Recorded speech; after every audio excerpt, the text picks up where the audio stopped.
أمره وبالسلام نبدأ ونضيء هذا الحدث. فالسلام عليكم ورحمة الله وبركاته. سعادة الدكتورة حصة الجابر الأمين العام للمجلس الأعلى للاتصالات وتكنولوجيا المعلومات، السيدة والدا روزمان الرئيس التنفيذي للعمليات في جمعية الإنترنت، السيدات والسادة الحضور الكريم، يسعدني ويشرفني أن أرحب بكم في بلدنا الحبيبة قطر، وأن أرحب بكم بجامعة كارنيجي ميلون ومؤتمر INET قطر في المنطقة العربية. سنستمع اليوم إلى عدد من خبراء الإنترنت من قطر ودول مجلس التعاون الخليجي ومنطقة الشرق الأوسط، بالإضافة إلى عدد من الأشخاص الذين جاءوا من أنحاء متفرقة من العالم، وقد تجمعوا في هذا اليوم لتبادل المعلومات ووجهات النظر وللنهوض بمجتمع المعلومات العربي ورسم طريق لمستقبل الإنترنت. ولكن قبل ذلك أود أن أضيف بعض الكلمات عن جمعية الإنترنت أو آيزوك في قطر.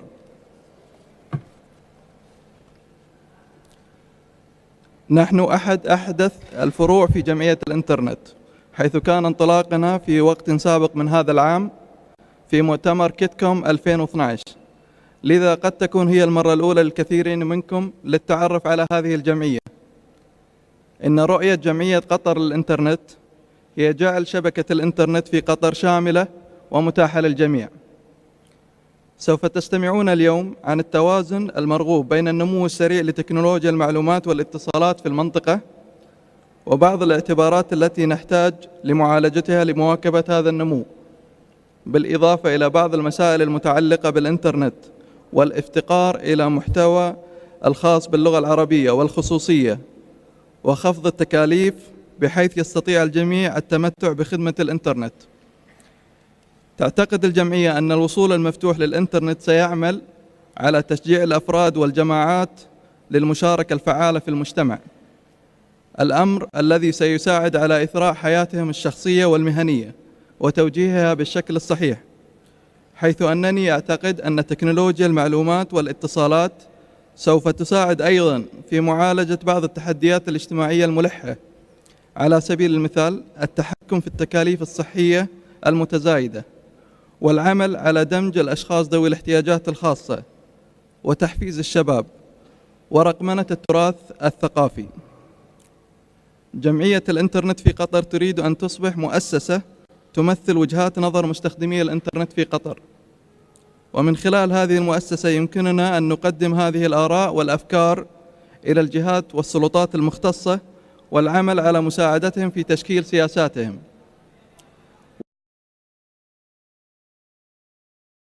Internet. ISOC will play an integral part on this development, and the more we can work together as a region, the more successful we will be. Like most ISOC chapters, our here in Qatar has been developed and led by a tremendous cross-section of our society. We have members that are leaders in business, academia, and government. We see internet activists that are both seasoned professional and student. We also have members from starkly different background and with varying level of technical expertise. This is exactly what we need to realize the full potential of the internet. Everyone inputs and idea, and we need to empower them to be able to impact progress. The internet is perhaps the world's greatest example of what can be accomplished when the world work together, and all voices are invited into the conversation. As we all know, there is no centralized form of governance for the internet. Instead, we have non-governmental agency leading its development, including ICANN, the IGF, IETF, and of course, ISOC.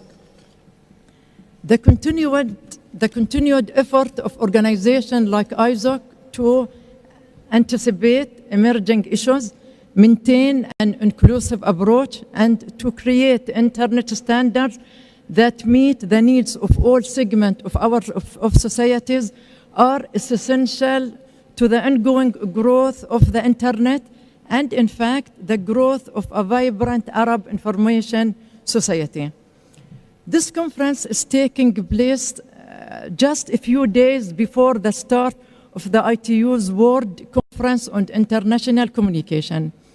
Part of the ITU conference will have conversation about what role the UN and ITU should play in the future of the internet.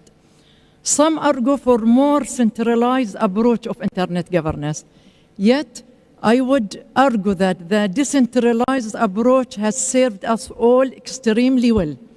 A democratic internet has allowed for the creation of the most powerful communication network in our history. So let's keep it, please. While some seek to find ways to regulate and control the internet, I suggest that we should not try to control the uncontrollable. Instead, let's embrace the opportunities openness creates and strive for a more transparent and informed society. So how do we harness the power of the internet to energize the Arab information society? I know that we always talk about the traditional way. We all have heard we need to have the right environment, the right skill, and the right content. But today, I'd like to go a bit beyond that. Having the right environment is not only about having the right infrastructure and having high-speed network or having effective regulation and policies, but it's also about how that infrastructure is managed and made accessible. We must find ways to stop any anti-competitive practice that are seeking to restrict access or discourage competition for consumers and services. When operators restrict the type of content and amount of content people can access, effectively damaging net neutrality, we fail to benefit from innovative application and full access to knowledge. We must create an online environment in which people have the right to access legal content, and we need to protect free expression as well as media freedom. This requires not only regulating the internet and helping build online, but helping build online community where people feel respected and secure. The second point, which I think it's very important, having the right skill is not only about having the skill to use and create content on the internet, but also having skill to judge information on the internet and place it in its context. We know with the internet that a democratization of information is happening, but we also know that some choose to misuse this democratization. There is the danger that this freedom could further divide us if we filter out voices we disagree with and listen only to those that share the same views. My generation had fewer options from which to get our information, but we still had to think critically about the sources, biases, and prejudice. Today, we face barrage of misleading or false information alongside with accurate and enlightening content. We should build media literacy into our educational curricula, and we should also build tolerance and critical thinking skill. It should be embedded into our youth formative years, well before children understand the contemporary political or social scene. The third and lastly, or my third point, having the right content. I know we are talking also always about increasing Arabic content in the internet, which is great. But the way I see this, it's not only about increasing the Arabic content, it's about creating an online environment that is conducive to the development of a native Arabic content industry. This requires us to regulate a business in a friendly manner, while also offering financial enabler for existing businesses and entrepreneurs to enter the arena. Internet users in MENA are not passive readers of news and information. Blogging services, online forums, and file sharing services, all interactive, dominate the list of most popular sites. This helps illustrate the potential of vibrant content industry that we can capitalize in. These are just some of emerging issues we must collectively face as we work to make the internet an even more powerful tool for society. Certainly, many of consideration and solution to challenge have local and regional elements, but as we know, information and knowledge today in the internet's age know no boundaries. State borders are no longer impermeable or isolating wall. They have broken down. The benefit of this are immense, but without question, there are concerns that global community should address. Meetings like this are important start, and as I said before, it's important for the Arab region to factor prominently in this discussion. The internet is already transforming Qatar and the Arab region.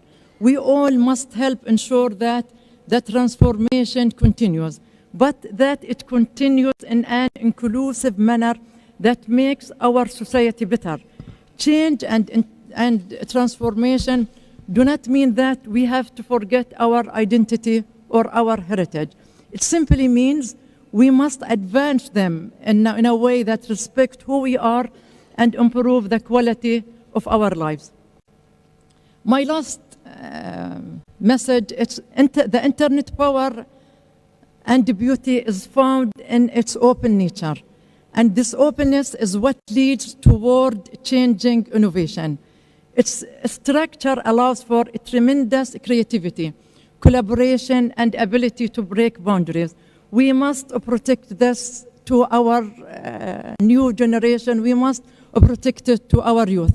Together we can create exciting change and make internet an even more empowering resource for all Arabs. Thank you.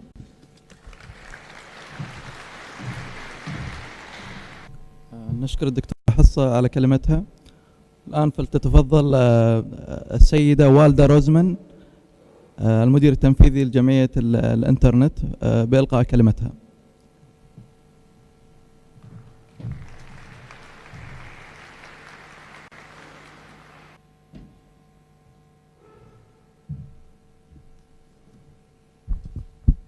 Thank you very much, Fadel. After that inspiring speech, I feel very humbled being up here. Secretary General, Chair of ictQATAR, honored guests, it's truly my pleasure to be here representing the Internet Society. I'm happy to note that there are many others who are here from the Internet Society, including, you'll be hearing from her later, Teresa Swinehart, who is a member of our board of trustees. This is our first INET in the Gulf region. It's not by accident that that we're meeting here today. We can thank ictQATAR, and we will do it again in my remarks and many times during our day today. But it's also because this region has been such a flagship for what the internet can do, particularly in these last 18 months, and has the ability to lead so much of what the internet's future can be, as we've heard from Dr. Hessa. It's with great appreciation that we recognize Qatar's vision for the future of the internet and ictQATAR's focus on building and expanding this country as a knowledge-based society moving ahead into the 21st century. I said the 24th century, but why not? Before I go further into my remarks, I want to take an important detour, because I really want to take this occasion to thank those who have helped us make this event possible.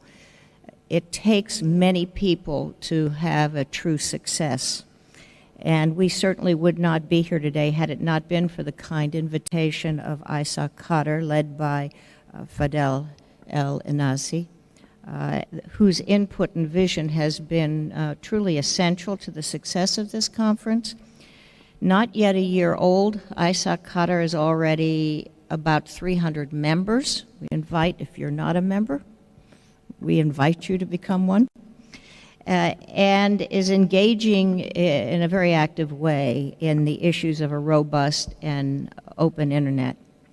I'd also like to especially thank our very important partner here today, ictQATAR, for their tremendous support of this event as our gold sponsor. I would personally like to thank Dr. Hessa, for whom I have had great respect for her vision and her courage, and who I have had the pleasure of counting as a friend for many years. ictQATAR has been very supportive of the Internet Society's effort, both in Qatar and across the region, and I must say, across the world. In addition, a big thank you to Carnegie Mellon University, Qatar, for this fabulous venue and for all of their help in ensuring that today's event goes smoothly. I must say, if I worked in and studied in a building like this, I'd find myself looking at the building more than my studies, because it's just so incredibly impressive. There have been very many volunteers here. We see them everywhere, both from CMU and also from Northwestern, who I'd like to thank.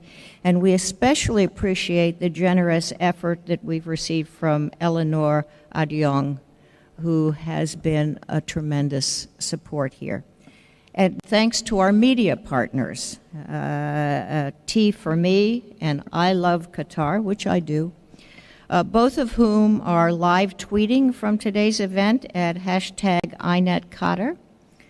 You can also find additional interviews and analysis from today on T4Me. And thanks to both of you for our support.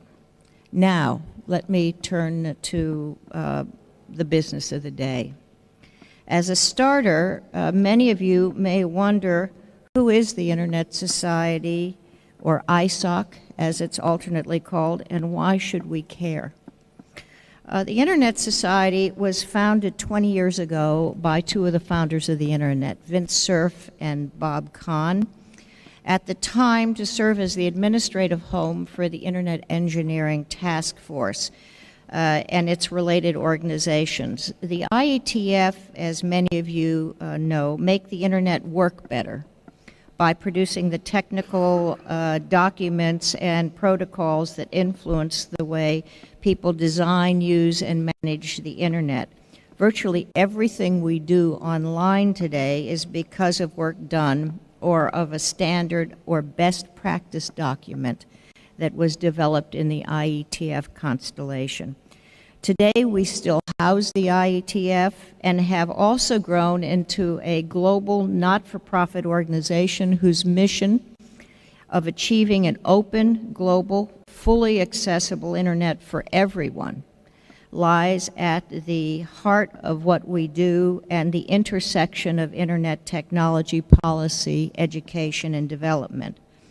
While we are mission-driven, and more about that in a moment, we look to our chapters and our members to drive community-based Internet initiatives around the world and champion the values of the Internet model of a multi-stakeholder, participative, innovative, and accessible Internet, one that drives economic development, inclusion, access to knowledge, and also social development. At the moment, we have 91 chapters around the world. more than 130 organizational members comprising leaders of global communications industry, academia, internet organizations, and others, including government agencies, that support and contribute to our mission to ensure that the internet continues to be open, a global platform for innovation, creativity, and economic opportunity. In my view, I should note, we also have 65,000 individual members. So again, if you wish to really get involved, go online, our website, and become an individual member. In my view, today's event is a milestone for the Internet Society. We are passionate about our mission of promoting a global, fully accessible Internet for everyone. This region continues to show the world its transformative power, the power of the Internet to drive change, the power of the Internet to reach across lines of sectors, lines of society, lines of national borders, lines of economic development and social status. This region is a real model for the rest of the world. The Internet model involves all of us. As such, it is rich in innovation and creativity, and yet amidst this very powerful, although somewhat short history, we must take care not to take its future for granted, as we have heard from Dr. Hessa. There are many challenges. Having the INET here today allows us to identify and better understand the challenges and opportunities that the Internet presents in this region, particularly as the Internet Society is launching our efforts to expand in the region. I would say that we've already had a very good start. Yesterday, thanks to ictQATAR's reaching out to its fellow MENA chapters for a meeting yesterday, we have had a very vigorous discussion about what are the challenges that they see for this region. I'd like to welcome and thank, by the way, the members of the chapters from Lebanon, Palestine, Bahrain, UAE, Qatar, Morocco, Tunisia, and Egypt, which is a chapter in rejuvenation. They have told us that they have many priorities, but those highest priorities include the Internet multi-stakeholder model and Internet governance as a shared activity, freedom of expression, Arabic content, and the Arabic language, which we certainly support and would like to help advance. Protection and security online, particularly for children, and adoption of the advanced technical issues such as IPv6 to help ensure that the region keeps pace with Internet growth and development. I'm going to close now. There's much I could say, but there are people here who are experts who will say it better. So let me just note that today's agenda will cover a wide range of issues, including the role of the Internet in economic and social development in the Arab region, issues of trust, privacy, and freedom, the need for local content, the growth of e-business and e-commerce around the world, and how a robust Internet infrastructure based on an open and collaborative development model spurs innovation and economic growth. We look forward to hearing from our impressive list of speakers as they share their insights on important issues. I thank you very much.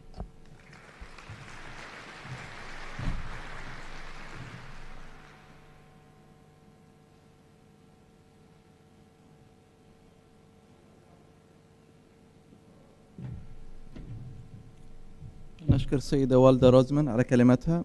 والآن ندعو السيدة كونستانس بوميلير مديرة السياسات العامة في جمعية الإنترنت لتحدثنا كيف عن بقية برنامج اليوم.